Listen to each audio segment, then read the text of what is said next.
Hi, I'm Mina. And I'm Yules. Thanks for tuning in to Artificially Informed. Welcome back to the Deep Dive. It is Tuesday, February 10th, 2026. It's good to be here. I was looking through the reports for today, and there's a certain weight to them. I know what you mean. It's not just the volume of news, it's the significance. Exactly. It feels like a weight of history kind of day. Yeah. The things you sent over, the big SpaceX shift, the archaeology coming out of England, these deep physics papers, it all points to the same thing. A pivot. A hard pivot. It feels like we're watching these established narratives, things we thought were just set in stone, and they're cracking open right in front of us. That really is the theme of the day, isn't it? Reevaluation. It's a day of sort of correcting the record. Mm-hmm. We're seeing it in how we understand the first moments of the universe, how we diagnose conditions like autism, and very explicitly in how Elon Musk is now planning to get humanity off this planet. That SpaceX news is, I think, the big headline grabber. For a solid decade, the company motto was basically Mars or bust. It was the only goal that mattered. And now, all of a sudden, the moon is this main event. It is, and we should definitely spend some time on that because it's not just a change in schedule.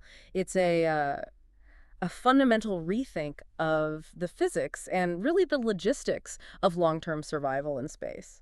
We're also going to get into something that, and I'm not exaggerating, kind of broke my brain this morning, quantum time. Oh, yeah. That one requires a bit of mental gymnastics. I always thought a quantum leap was, by definition, instantaneous. Yeah. You're telling me that physicists have basically pulled out a stopwatch and timed it. They have. And it turns out instant isn't quite as instant as we thought. Yeah. It really changes our whole understanding of the, let's call it the texture of time itself. Wow. Okay. We've also got a blocked weather pattern that is just drowning the UK. A very tense situation brewing in Munich and across the Middle East. And a breakthrough in computing that uses light, which might just save the entire AI industry from its own energy crisis. Plus, we can't forget the Vikings.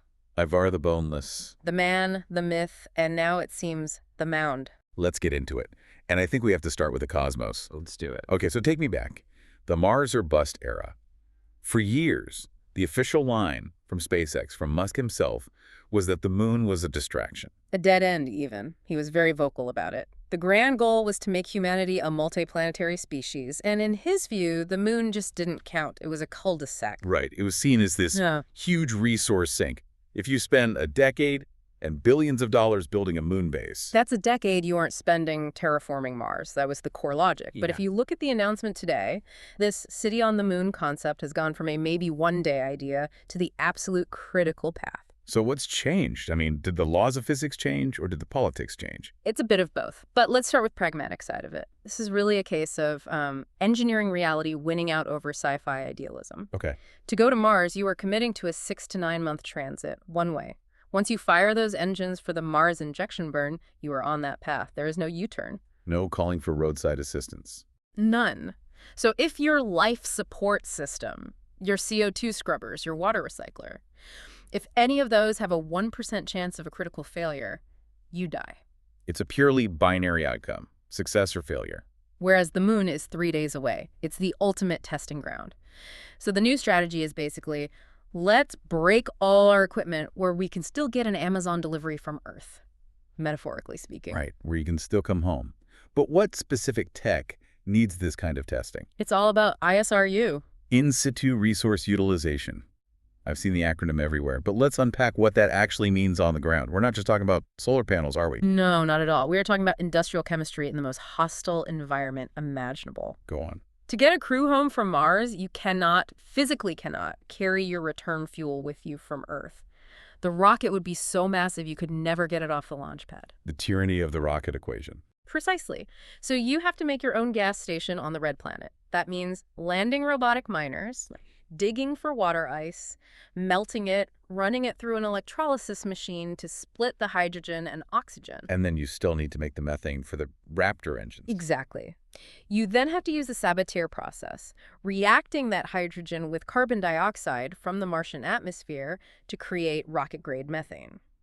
Now, doing that in a clean, pressurized lab in Houston is one thing. But doing it in a near vacuum with that corrosive red dust everywhere at minus 200 degrees Celsius. Is a whole other ballgame. If your methane synthesizer clogs up on the moon, you call for a repair crew from lunar orbit, or you just evacuate back to Earth if it clogs up on Mars. The colony fails. The Yeah. mission is over. You're stranded. So this pivot is about de-risking that single point of failure.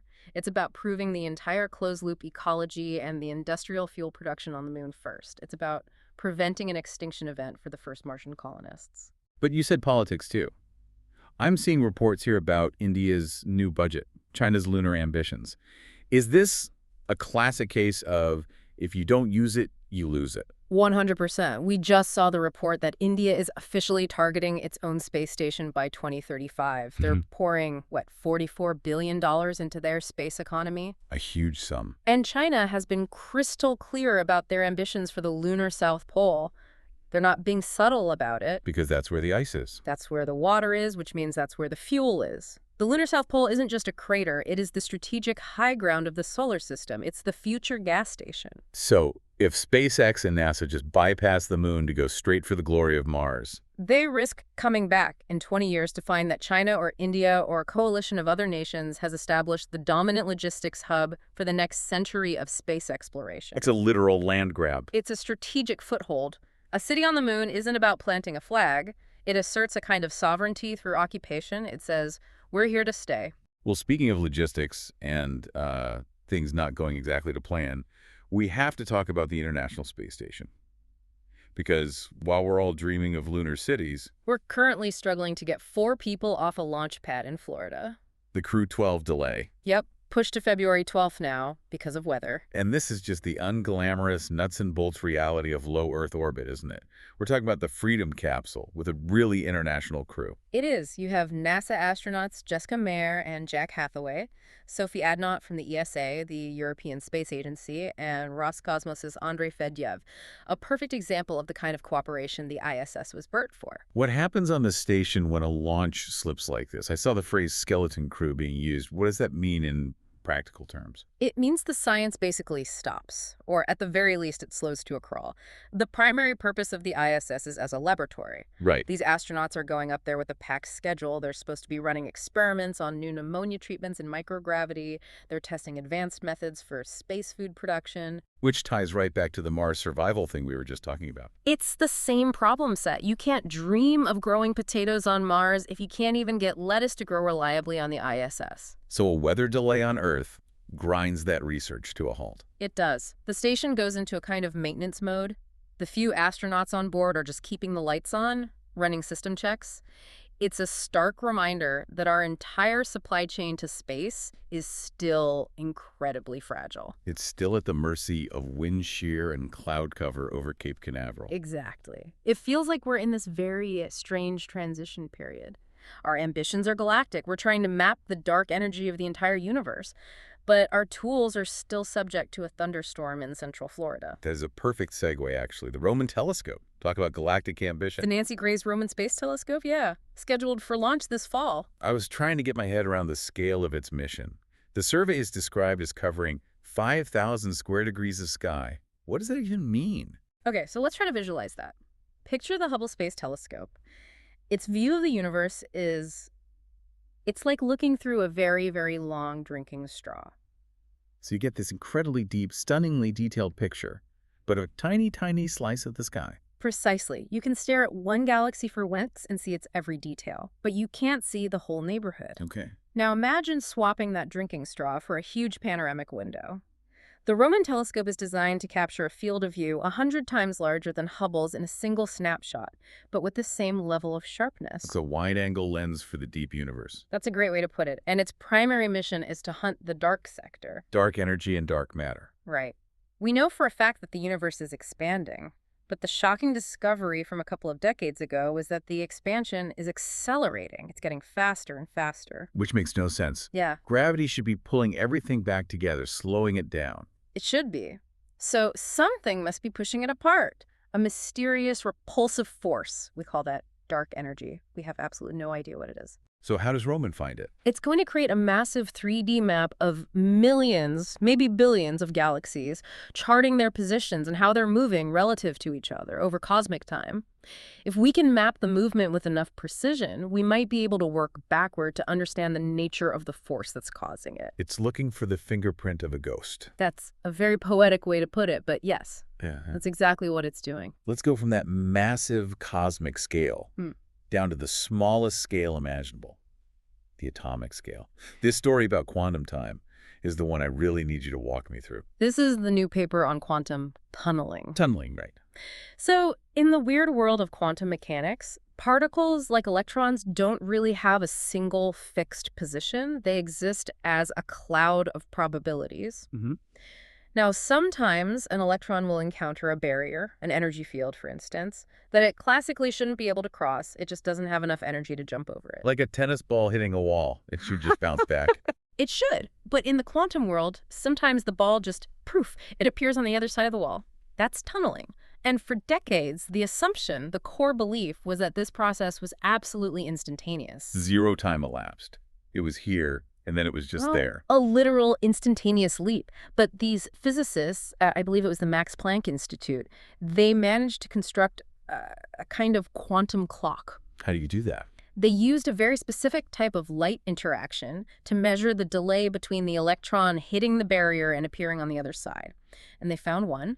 It's not zero. How long does it take? It's measured in attoseconds. An attosecond is a billionth of a second. It's a quintillionth of a second. It is to 1 second what 1 second is to the entire age of the universe. It is an unfathomably, ridiculously small amount of time. But it's not zero. And the fact that it is not zero is the entire headline. That's the discovery. Why? Why does it matter if it takes a quintillionth of a second? Because it implies that time, as a concept, actually interacts with matter during this process. If tunneling takes time, it means there is a process, a sequence of events, something happening inside that barrier. It's not just a magic trick. And that suggests that time at the quantum scale isn't a smooth flowing river. It might be chunky or discrete.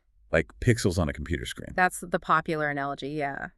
If time is pixelated, if there's a minimum possible unit of time, that changes all the math. It challenges the smooth, continuous flow of time that Einstein's theory of relativity is built on. It's a tiny crack, but it's a crack in the very foundation of modern physics. And usually, when scientists find a crack like that, 50 years down the line, we get a warp drive or a new kind of computer out of it. Or at the very least, a much better understanding of where we all came from. Which actually brings us to that biology story, the one about life before life. Right. This one feels almost philosophical. It sounds it, but it's hard genetics. We usually talk about Lucier. The last universal common ancestor. The single-celled organism from which every living thing on Earth, me, you, the plants, the bacteria, is descended. The great, great, great to the power of a billion. Grandmother of everything, yes. Okay. But this new study from, I think it was the Heinrich Heine University, found genes that are older than Lucier. They found the genetic components, the specific metabolic pathways that existed before there was a single coherent organism to contain them. Wait, so the software was written before the computer was built? That is a fantastic analogy, yes. The fundamental code for life, how to process energy, how to replicate information, was already floating around, probably in these loose chemical networks in primordial pools, before it ever got packaged neatly into a cell. So if the code is that resilient and it existed before life, as we define it, it implies the code is robust. It's a fundamental property of chemistry under the right conditions. And if it formed here, just because the ingredients were right. It could have formed on Mars, Yeah. or Europa, or anywhere. It dramatically increases the odds that life isn't some miraculous one-off accident. It suggests life is a chemical imperative, a thing the universe just does when given the chance. And that just circles us right back to the Viking landers from 1976. The ultimate cold case of space exploration. We sent those 2 probes to Mars specifically to look for life. They scooped up some soil, they added some nutrients, and they waited to see if anything would, metabolize it. And they got a reaction. The soil started giving off gases. On the face of it, it looked exactly like metabolism. It looked like life. But the official conclusion was that it wasn't life. They ruled it out. The main reason was they couldn't find any organic molecules in the soil to go along with the reaction.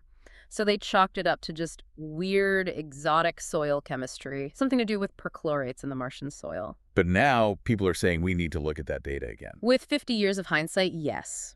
We know now that the specific heating process the Viking landers used to analyze the soil would have actually destroyed the very organic compounds we were looking for. So we might have sterilized the sample and then declared it sterile. We might have burned the evidence at the crime scene. The calls for a full modern reevaluation of that original Viking data are getting louder and louder. We aren't going to Mars to find life for the first time. We might be going back to confirm a discovery we actually made before many of us were even born. That is absolutely mind-bending.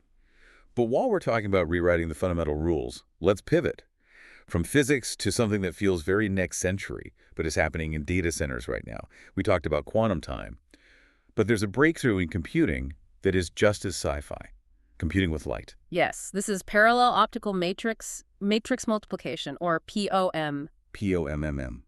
POM. It sounds like a sound effect from an old Batman comic. But let's break down the important part first, matrix multiplication. Because when we say AI, we're really just saying math, aren't we? That's the dirty secret of artificial intelligence. It's just linear algebra on a truly colossal scale. Deep learning, at its core, is just multiplying massive grids of numbers matrices against each other over and over again, billions of times a second. And for the last 70 years, we've done that with electrons.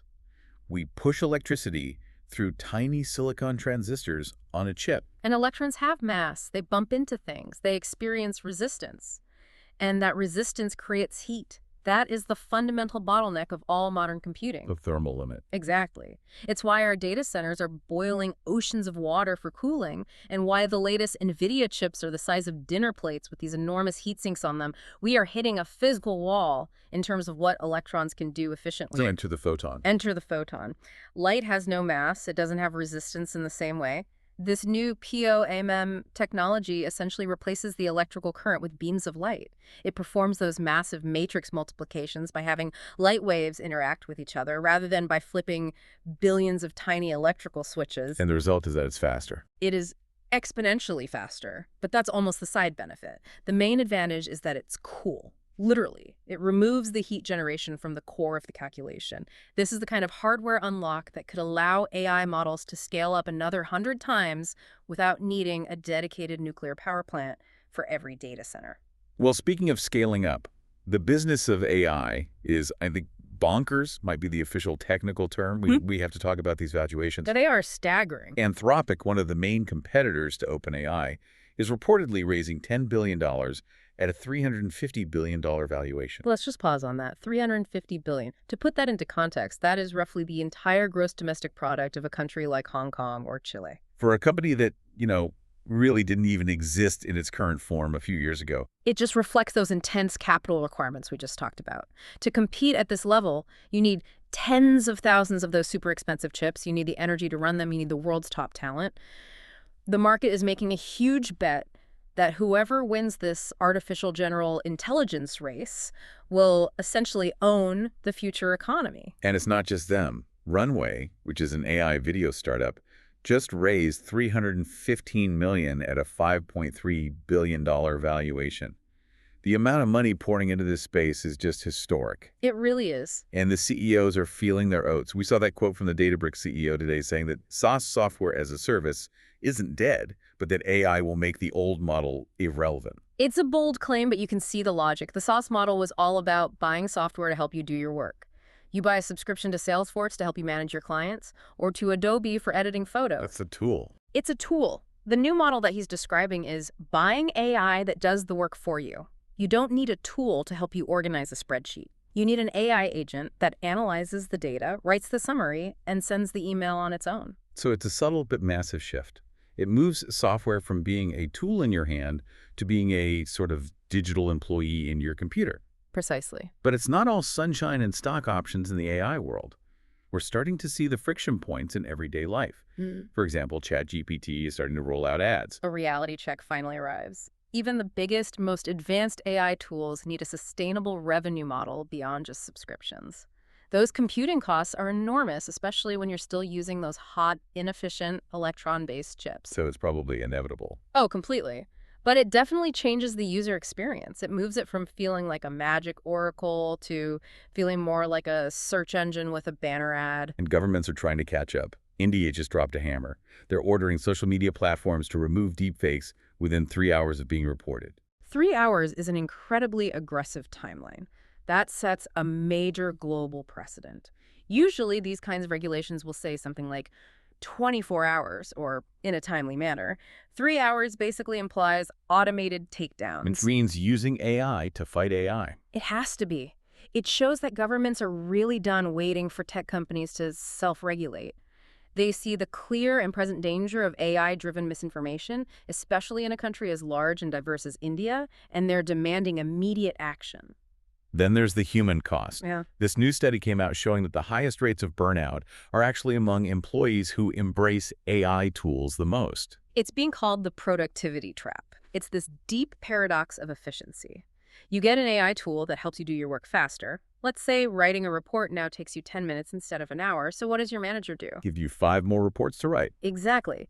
You end up doing 3 or 4 times the volume of work in the same amount of time. You're not working less, you're just processing more.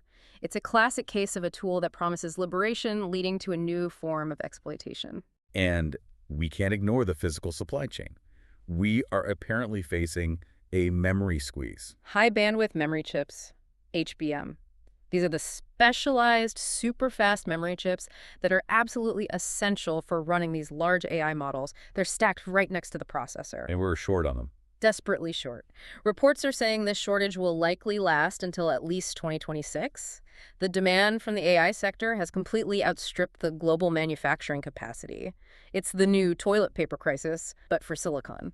Before we leave tech, a quick but important note on privacy. It's getting a little scary out there. We have a report on stalkerware. These are the nasty apps people use to secretly spy on their partner's phones. And the report says 27 of these companies have been hacked since 2017, exposing the private data of millions of victims. It's a horrific double violation. First, you're being spied on by an abusive partner or ex-partner. Then the spyware company itself, which usually has terrible security because they operate in the legal and ethical shadows, gets hacked. And all your private messages, your location data, your photos are exposed to the entire open web. It just highlights how unregulated and dangerous that whole industry is. And on the complete flip side of privacy, Discord is now going to require face scans or government ID to access adult content channels. This is the end of an era for the anonymous web.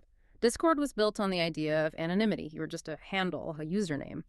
But this move, which is being driven by new online safety legislation around the world, forces a really hard choice on users. Prove who you are with your real face and your driver's license, or lose access. It's a major shift in the core philosophy of the internet. Okay, let's pivot.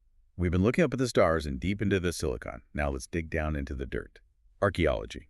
We mentioned that theme of reevaluation at the top of the show. This Viking story is just incredible. Ivar the Boneless. A truly legendary figure, leader of the great heathen army that invaded England in the 9th century. For centuries, he's been almost a mythic character. You know, a name in the sagas, a villain in a TV show. But now archaeologists think they've actually found his grave. They believe so. In Cumbria, in the northwest of England. Now that's interesting. When I think of the Vikings in England, I usually think of York, the Danelaw, the East Coast. Cumbria is way over on the West Coast. And that's precisely why this is so significant. The site is a large, grassy mound known locally as King's Mound, and it's right near the coast. It has all the hallmarks of a high-status ship burial, the kind reserved for the most powerful leaders. So if this is confirmed to be Ivar, It moves him from the realm of myth firmly into history. But more than that, it confirms that the Vikings had a massive, settled, powerful presence in Western England, not just raiding parties that hit the coast and left. It redraws the map of the entire Viking invasion and occupation of Britain. I love it when a legend becomes a pin on a map.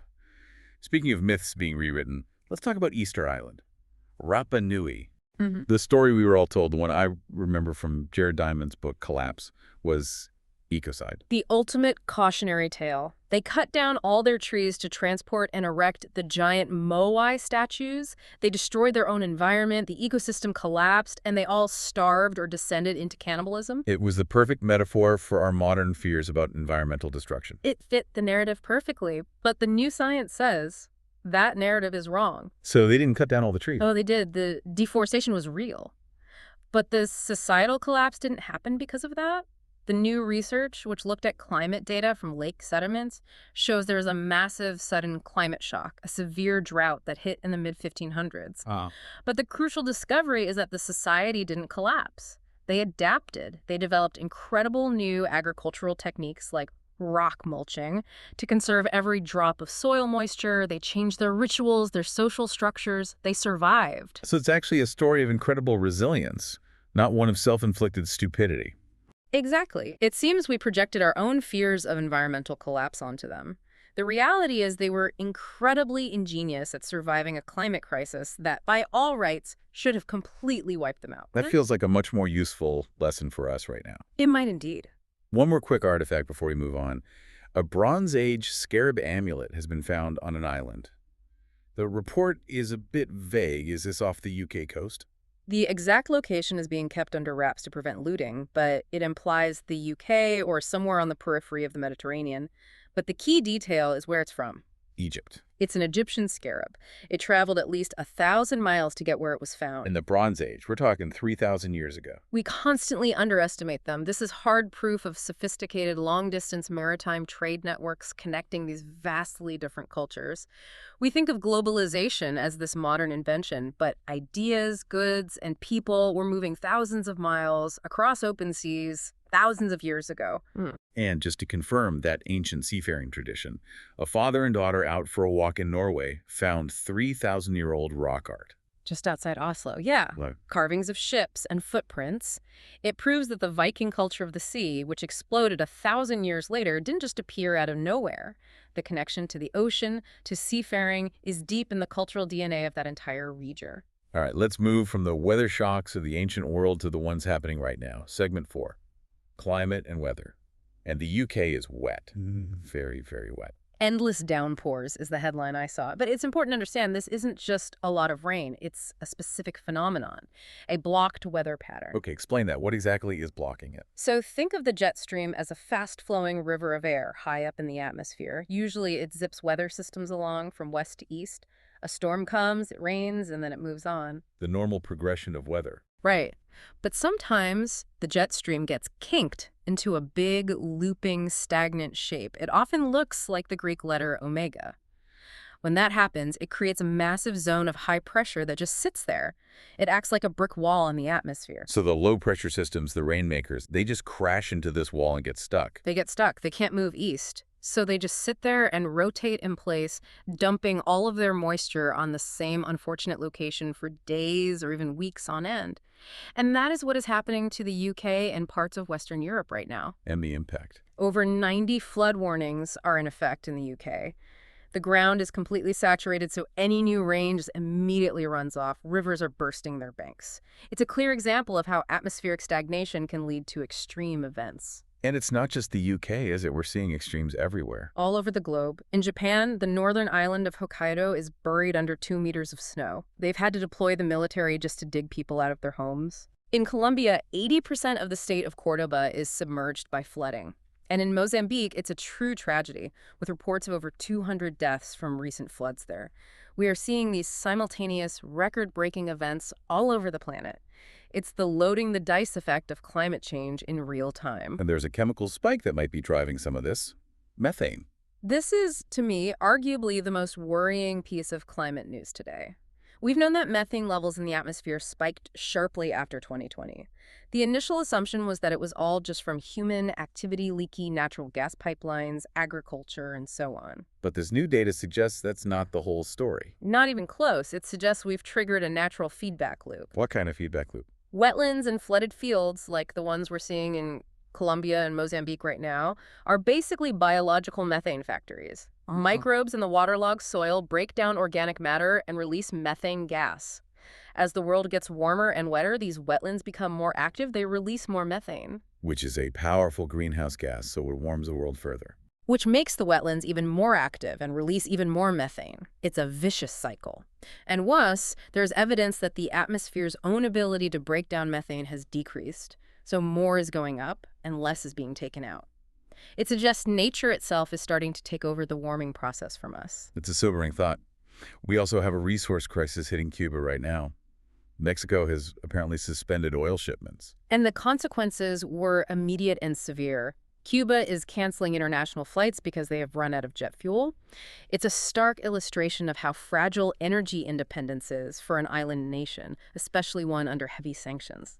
It's the perfect storm of geology, politics, and economics. That's a perfect segue into segment 5, global politics. It is a very busy day for world leaders. Let's start in the United Kingdom.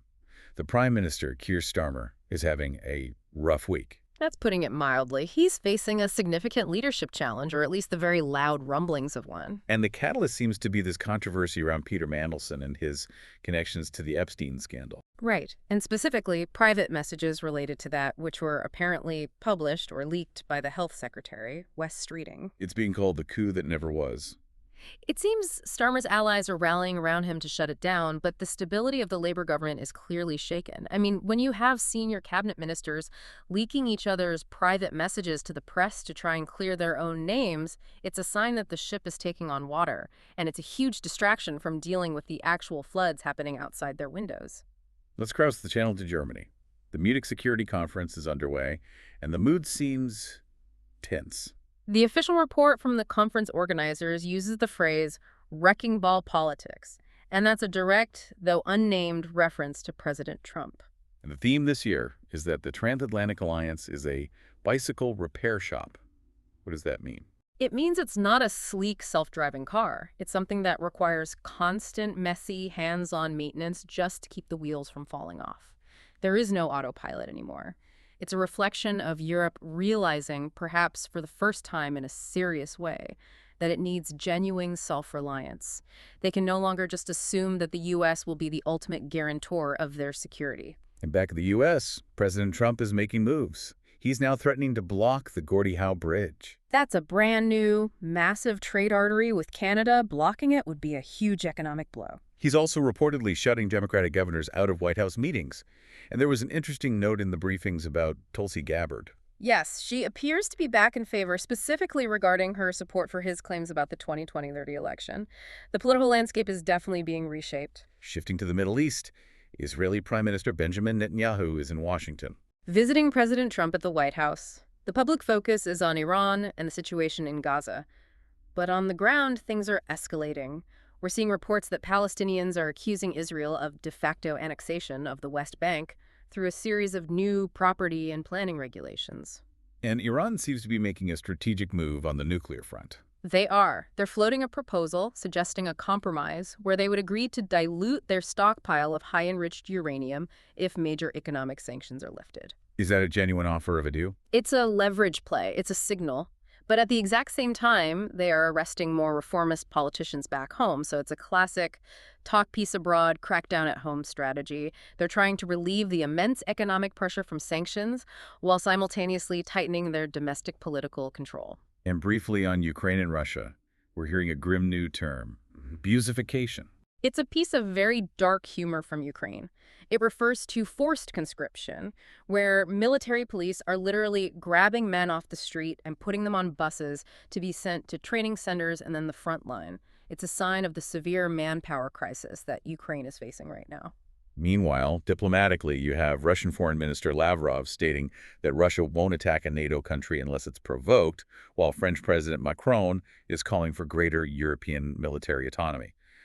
The battle lines are hardening. And a very scary warning shot from Beijing regarding Taiwan. The word was annihilation. That was the specific word used in the state media warning. They said it would be the result if Taiwan ever deploys U.S.-made ATACMS long-range missiles for any kind of preemptive strike. The rhetoric is reaching a boiling point. It's a real reminder that while we're all looking at the moon, the geopolitical chessboard here on Earth is incredibly volatile. Okay, let's take a breath and turn to the human element. Health and society. We have a major study on autism that is completely turning the established statistics upside down. This is that discovery and reevaluation theme again in a very personal way. For decades, the accepted wisdom, the number you saw in every textbook, was that autism affected boys at a rate of 4-to-1 compared to girls. Right.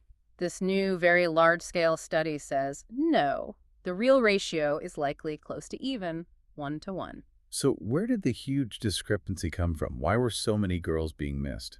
The answer seems to be masking. Girls and women are, on average, better at social mimicking and consciously masking their autistic traits. They observe the neurotypical people around them, they copy the social behaviors, they learn to suppress their natural instincts, and they fly under the radar of the diagnostic criteria. Which were largely based on observing boys in the first place. Exactly. The diagnostic tools were biased from the start. This new understanding is going to change so many lives. It validates the lived experience of millions of women who went undiagnosed until well into adulthood, often struggling with anxiety and depression without knowing the root cause. That's huge.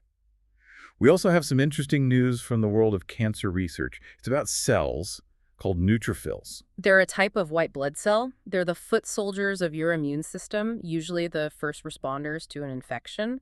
But this new research has found that some tumors can essentially reprogram them. Reprogram them how? They turn them into traitors. The tumor sends out chemical signals that trick the neutrophils into helping the cancer grow, helping it build new blood vessels, and helping it spread to other parts of the body. That's terrifying. It is, but understanding the mechanism is the first step to stopping it.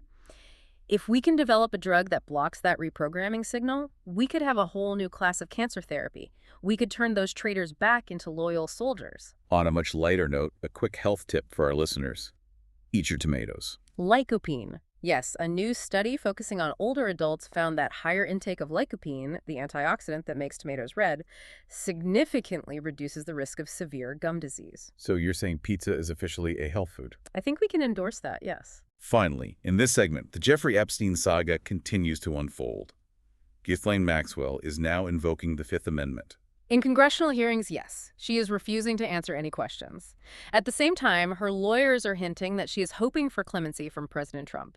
And in the UK, King Charles has released a statement expressing his profound concern over the ongoing claims about Prince Andrew. And the palace is now saying they are ready to support the police in their inquiries. That is a massive shift in tone from the royal family. It's gone from no comment to active cooperation. It really feels like the walls are slowly but surely closing in on that whole story. Okay, let's close out with our final segment.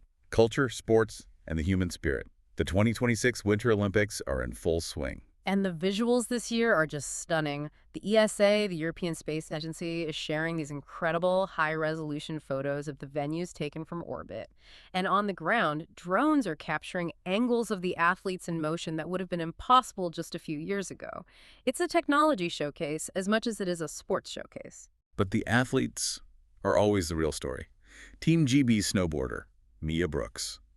A heartbreaking result. 4th place in the slopestyle final. It's the worst place to finish at the Olympics. You miss the podium by just one spot. But she's incredibly young. She will definitely be back. And then there's Lindsey Vonn. The legend herself. Came out of retirement for one last run, sustained a complex tibia fracture in a crash, and her first comment from the hospital bed was, "No regrets." That is just the epitome of the Olympian spirit. In the world of cricket, a nice moment of sports diplomacy. The big India versus Pakistan match at the T20 World Cup is officially happening. The request for a boycott was lifted. It's a rare and welcome moment where sport manages to transcend the very tense politics between those two nations. That single match will be watched by well over 1 billion people. It's just good to see that channel of communication remain open when so many others are closing. And in entertainment, a big moment at the Super Bowl halftime show with Bad Bunny. A huge cultural milestone. A headliner performing primarily in Spanish on the biggest stage in American television. It sparked some of the predictable political backlash, of course, but for millions of people, it was a massive statement of Latino identity and cultural power. And finally, a win for history. The British Museum successfully raised the funds to keep the Henry VIII pendant. They did. It was at risk of being sold to a private collector overseas, but a public fundraising campaign was successful. So that little piece of Tudor history is preserved for the public. So we've gone from the moon to the Vikings, from AI-induced burnout to the health benefits of tomatoes. It's been quite a journey today. What's the thread that ties all of this together for you? What's the big takeaway? For me, it has to be that theme we started with, reevaluation. We're constantly being forced to rewrite the manual for how the world works. We thought we knew the story of Mars. Now we have to go back and check the 50-year-old data. We thought we knew what a computer was. Now it's going to be made of light. We thought we knew the gender balance of autism. It turns out we were completely wrong. The world isn't static. And neither is our understanding of it. Every single day, the picture gets a little bit sharper, a little higher resolution. Here's a thought to leave you with, then. tying a few of those threads together, if those ancient genes we talked about existed before distinct life forms, if the basic code for life is universal, are we all just variations of a single cosmic survival mechanism? And if we finally go back to Mars and find that exact same mechanism in the soil, does it mean that we're all Martians? Or that the Martians are us? That's definitely going to keep me up tonight. Dig into the reports, everyone. Stay curious, stay informed, and we'll see you in the next deep dive. Goodbye, everyone. For enjoying Artificially Informed. Hit subscribe and share it with a friend. From the left, the right, and straight from the algorithm. Thank you. Welcome to the debate. Today is Tuesday, February 10th, 2026. Good to be here. You know, if you're looking at a map of the world today, you might want to check the expiration date. The geopolitical landscape is shifting so fast that the lines drawn back in 1945 are really starting to blur. I mean, we have the President of the United States threatening a literal physical blockade of the Gordie Howe Bridge, the single most vital trade artery with Canada. Right. At the same time, we have a humanitarian energy crisis in Cuba that's pulling Mexico and Russia into a new alignment. And then, in Jakarta, you have major telecom players explicitly warning of, and this is their term, digital colonization by Western tech. It really is a trifecta of disruption, isn't it? You've got the physical, the diplomatic, and the digital all at once. And that, I think, forces us to ask the central question for today. Is this just the messy noise of a global order undergoing a necessary renegotiation, a kind of tough love phase of diplomacy? Or are we actually witnessing the permanent fracture of the world into these hermetically sealed competing blocks? And I'm going to take that former view. I argue that what we're seeing is a rational realignment. The post-World War II system was frankly rigid. What we're seeing now, from the US-Canada friction to these new trade deals in South Asia, is just nations aggressively and very rationally securing their own interests. It's loud, yes, but it's a sign of a system that's adapting to a new reality, not breaking apart. And I take the opposite view. I believe we're watching the Great Disintegration. When allies threaten blockades against allies, and when the Global South explicitly starts building digital infrastructure to exclude the West, that is an adaptation. That is the formation of a parallel world order. We're moving from a globalized economy to, well, a fortress economy. Okay, so let's test these theories against the evidence. I want to start with what I would call the new pragmatism. It's very easy to look at the headlines, specifically the threats about the Canadian border, and just see chaos. But if you look at the quieter signals, diplomacy is actually becoming more precise. Take the new trade agreement between the United States and Bangladesh. You see that as a major geopolitical signal? I do, absolutely. Because of the structure of the deal, this is not some vague promise of friendship. The U.S. agreed to reduce tariffs on Bangladeshi exports down to 19%. In exchange, Bangladesh explicitly committed to a yarn-forward rule. Now, for those unfamiliar, yarn-forward is a trade stipulation that requires the yarn used to make the fabric must originate in a free trade partner. In this case, it means using U.S.-produced cotton and man-made fibers. This is the new model: bilateral, reciprocal, and highly specific. Well, it keeps some trade flowing, but strictly on the hegemon's terms. That sounds less like a healthy global order and more like, I don't know, a return to 17th century mercantilism. You can trade with us, but only if you buy my cotton first. But let's look at where that so-called pragmatism completely breaks down. You mentioned adaptation, but look at Europe. French President Emmanuel Macron isn't talking about better deals with the U.S. He's talking about a sovereign Europe. Which I would argue is a long overdue maturation. It's a defensive crouch. Macron is referencing a Greenland moment. For our listeners, he's calling back to when Donald Trump reportedly expressed interest in buying Greenland. Macron is using that as a metaphor for a U.S. policy that views everything, even allies, as assets to be acquired or leveraged. So he's pushing the EU to issue joint debt and, crucially, to build its own payment rails to replace Visa and MasterCard. Let's just pause on payment rails for a second, because that is a critical concept. Right. Currently, the vast majority of European transactions run on American infrastructure: Visa, MasterCard, SWIFT. Macron is arguing that this dependency is a geopolitical risk. If Washington decides to sanction a European company, or if a trade war erupts, Europe's entire economy could be frozen. When your oldest allies are building redundancy against your financial system, that is not the alliance maturing, as you put it. That's a prenup. I really have to disagree with the prenup framing. I see it as just good risk management. A Europe that can stand on its own 2 feet, financially and militarily, is a much stronger partner than a Europe that's a client state. If the EU builds a digital euro or an independent payment stack, it removes the imbalance that causes resentment. It changes the dynamic from, protector and dependent to peer and peer.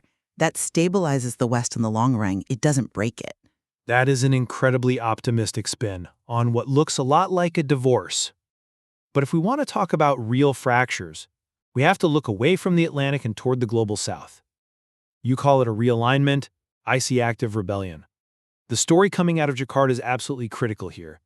Vikram Sinha, the CEO of Indosat Ooredoo Hutchinson, stood up at a major conference and used a very specific, very loaded phrase, digital colonization. It's a provocative term, certainly. It's diagnostic. He is warning that relying on Western proprietary AI models like those from OpenAI or Google is a trap. He argues these models extract data from the global South, monetize it, and then sell it back to them, often with Western cultural filters baked in. So he is explicitly pivoting Indonesia toward China's open-source models to protect their digital sovereignty. But we have to be careful not to conflate political rhetoric with market reality here. Innovation is still global. Just look at the capital flows this week. You have Temray raising $75 million to use AI for electricity market optimization. You have Hauler Hero raising $16 million for waste management. These are efficiencies that every nation needs. Capital is agnostic. It flows to the best technology. Capital might be agnostic, but infrastructure is not. You're ignoring the hardware. We're heading into a severe memory chip crunch that Intel says is going to last through 2026. The physical chips that are required to run AI are scarce. So if the global South feels that the West is hoarding the compute power or using it to extract rent, they will build digital walls. We are seeing the splinternet become real, not just in censorship, but in the very architecture of artificial intelligence. I think you're underestimating the power of the market to solve that scarcity. But let's pivot to the physical world, because your argument about fracture, it relies heavily on this idea that the West is isolating itself. We have to talk about the Gordie Howe Bridge. The bridge to nowhere, if current threats hold, sure. Well, context is key here, right? This bridge connects Detroit and Windsor. It carries 25% of all trade between the U.S. and Canada. President Trump is threatening to physically block its opening unless Canada pays compensation and grants the U.S. a 50% equity stake. Now, the media screams crisis. I see this as leverage. Trump sees a vital asset and is using it to renegotiate the terms of the relationship. It's aggressive, yes, but is it the end of the U.S.-Canada alliance? No, it's a negotiation over tolls and equity. You're describing a mafia shakedown, not a negotiation. You don't hold your neighbor's food security and their entire auto industry hostage for equity.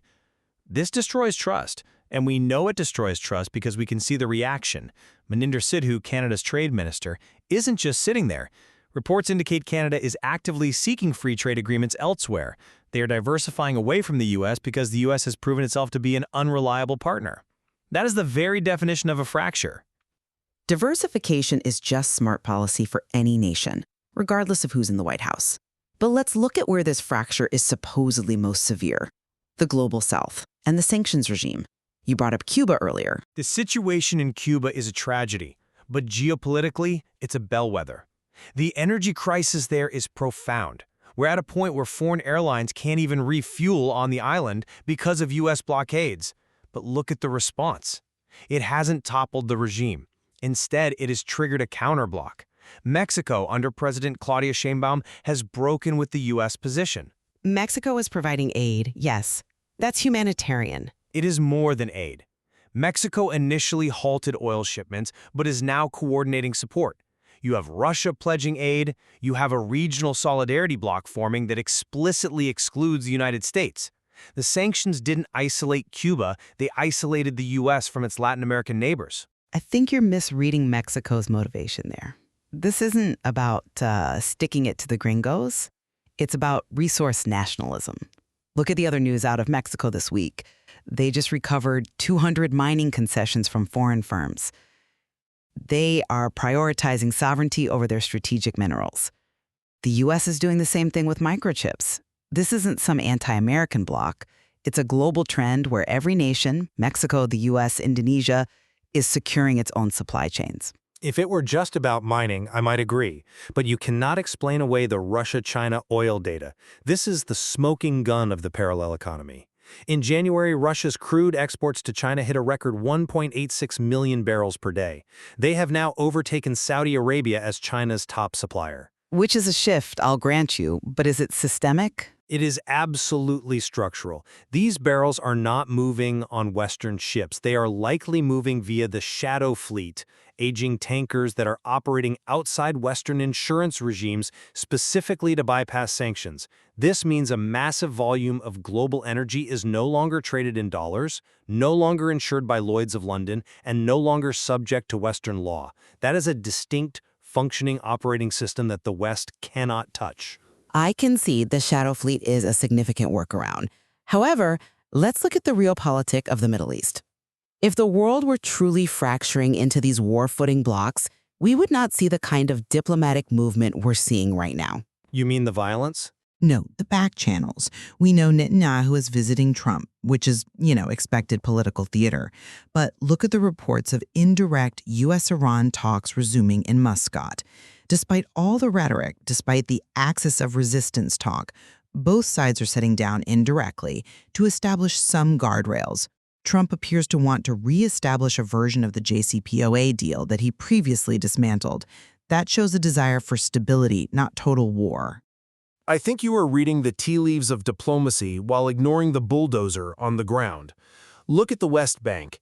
Israel's energy minister, Eli Cohen, explicitly stated that recent government measures amount to de facto sovereignty over the West Bank. He is saying the quiet part out loud. The two-state solution is dead. That is not stability, that is annexation. It is a hardening of positions, certainly. It's the abandonment of the international framework. And speaking of abandonment, look at Lebanon. The UN is scheduled to withdraw the UNIFIL peacekeepers by mid-2027. Think about what that signals. The international community is literally packing its bags. They are leaving the region to raw power dynamics. That is not a negotiation. That is the world giving up on the entire concept of international policing. I will grant you the UN withdrawal is a grim milestone. However, the U.S. isn't walking away from enforcement entirely. We just had reports of U.S. forces boarding a sanctioned tanker in the Indian Ocean. They tracked it all the way from the Caribbean. That is a global projection of law enforcement. It shows the U.S. is still willing and able to enforce maritime law, even if it has become a game of whack-a-mole. But that's exactly what it is. Whack-a-mole. Boarding one tanker doesn't stop the 1.86 million barrels flowing from Russia to China every single day. It's a police action in a world that is fundamentally rewriting the laws. I do want to circle back to the technology aspect, though, because I think this digital colonization idea is the most fascinating concept we've touched on. You view the splinter net as inevitable. I view it as a negotiation tactic. How so? Indonesia wants a better deal. They don't want to pay rents to Silicon Valley forever. So by threatening to pivot to Chinese open source models, they are creating leverage. It's the same thing Mexico is doing with its mines. It is the same thing Trump is doing with the bridge. We are entering an era of the global bazaar. Everyone is driving a hard bargain. It's messy, it's transactional, but it is not the end of the world. It's just the end of the free ride. But the problem with a bazaar is that there are no laws, only power. If Indonesia pivots to Chinese AI, they are not just buying a different software package. They are integrating into a different information ecosystem, one with very different values on censorship and surveillance. If Europe builds its own payment rails, they're decoupling their risk from ours. You call it hard bargaining. I call it the architectural blueprint for a divided world. We're certainly at a pivot point. To summarize my position, I see a world that is finally being honest about its interests. This rational realignment means the U.S., the EU, and the Global South are shedding the pretense of universal harmony, and they're cutting deals that actually work for them, whether that's Bangladesh swapping tariffs for cotton or Europe funding its own defense. The system is bending to accommodate these new realities. It's not breaking. And I see those same signals as the death knell of the post-war order. When physical bridges are blocked, when peacekeepers withdraw, and when the world's second largest economy builds a shadow shipping fleet to bypass the first, we are not bending, we are breaking. We are seeing the birth of two distinct operating systems, West and East, and nations are being forced to choose which port to dock in and which AI to plug into. It's a moment of profound transformation, regardless of which way the coin finally drops. Absolutely. And as always, the reality on the ground is moving much faster than the headlines can capture. There is much more to explore in these sources, and we encourage you to look deeper. Thank you for listening to the debate. Thank you. That's it for today's Artificially Informed. Nope. Thanks for spending your time with us. Yeah. Stay sharp, stay curious. See you next time.